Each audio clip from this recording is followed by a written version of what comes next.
charging the batteries for the Aventon Adventure.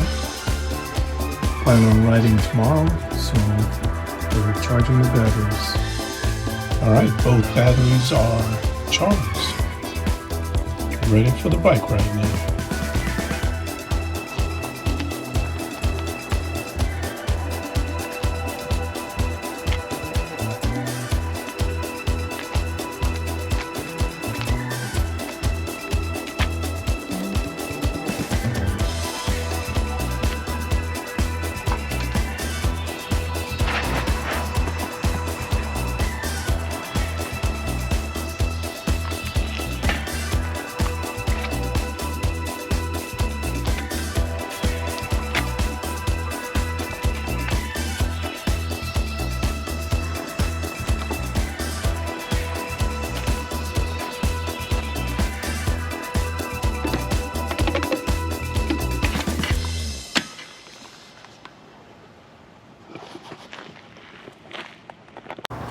Hi everyone.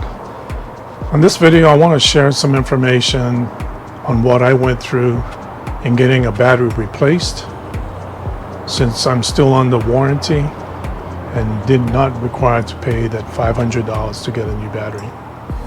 Anyway, the day before I charged the batteries up.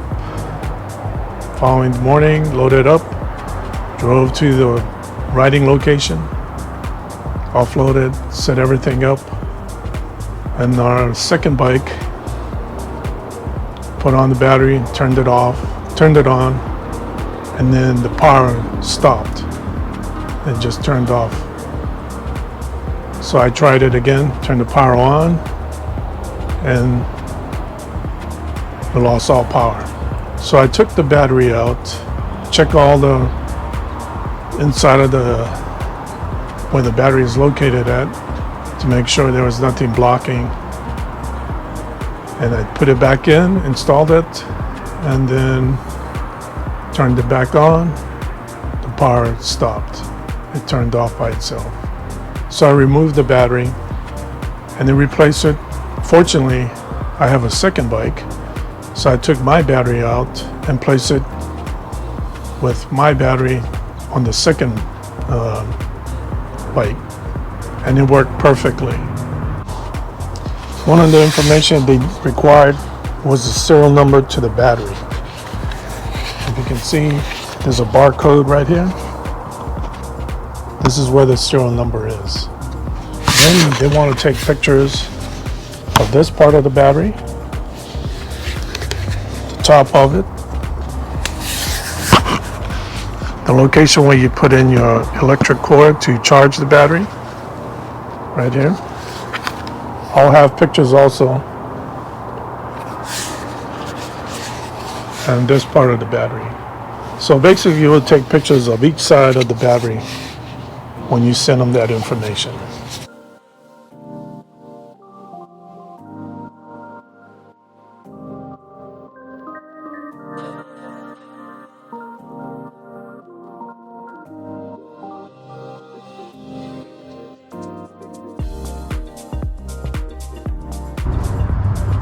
One of the information they needed was the serial number to the bike.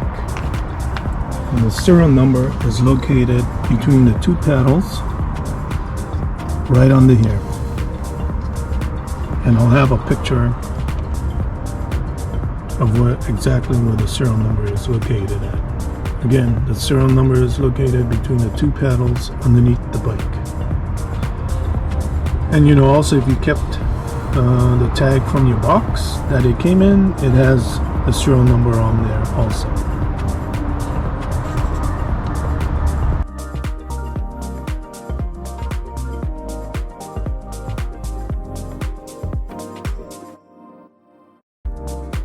So after gathering all the information they requested as far as serial number of the bike, the battery, my shipping address, verifying the green light on the charger when it's connected to the outlet directly to the battery and not to the bike, and a brief explanation of what's the issue, or if you can send pictures or video showing the issue.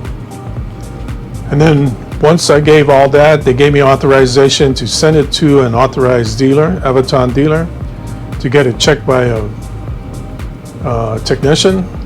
So I drove to Seattle and got it checked, and they said yes, something's wrong with the battery. So I notified Aventon.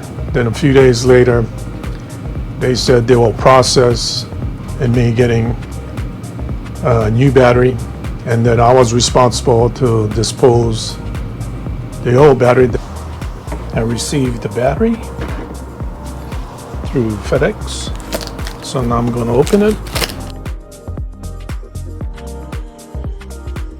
I look forward to this year, 2023. I plan on putting a hitch to my RAV so I can, when I do go on road trips, I can take the two bikes with us so we can ride in different states, try new trails at the states that we go to.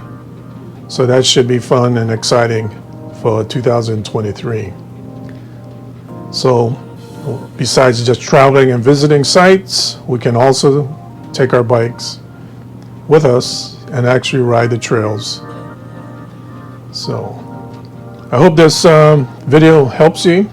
I'll give you some idea on what to do in case your battery goes bad. And when possible, go outside and explore. Thank you for watching this video. If you have any questions, please leave a comment. And all the information I provided with you and shared with you, it will be in the description. I'll write everything down so you can read it